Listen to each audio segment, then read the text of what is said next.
In every generation, God raises up champions of the faith. And this is especially clear in times of crisis, in times of confusion.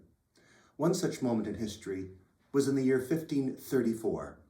Henry VIII, who was separating himself from the Church of Rome, brought an act of parliament called the Act of Succession into the public forum. And people had to sign to the act, that they agreed that the Pope was no longer the head of the church in England, but in fact, Henry VIII, the king, was supreme head of the church in England. To refuse to sign that oath was tantamount to treason. Virtually everybody did sign it, but some didn't. At that critical junction in history, Bishop John Fisher was the Bishop of Rochester. Sir Thomas More, well, he was the Lord Chancellor of the realm. These are both extremely important men who are well known.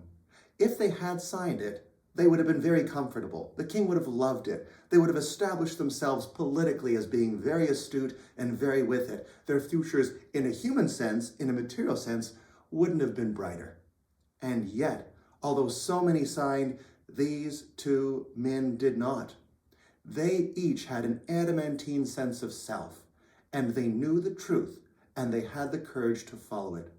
Refusing to sign the oath led them to the Tower of London, where they were imprisoned.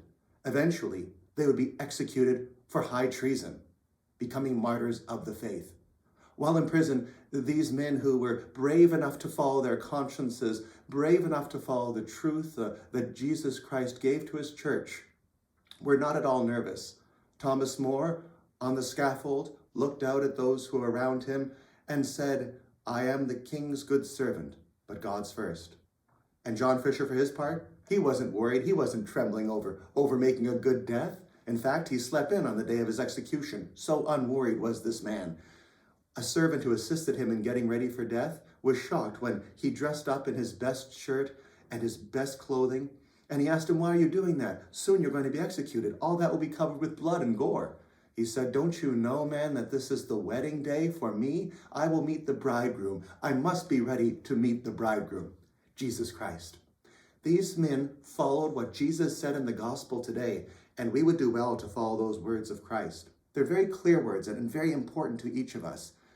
Jesus says, "Take the narrow path, for many will take the wide and easy path, and they will be lost. But do not take that wide and easy path. Take the narrow path, for although it is difficult, although it is hard, it is the one that leads to eternal life."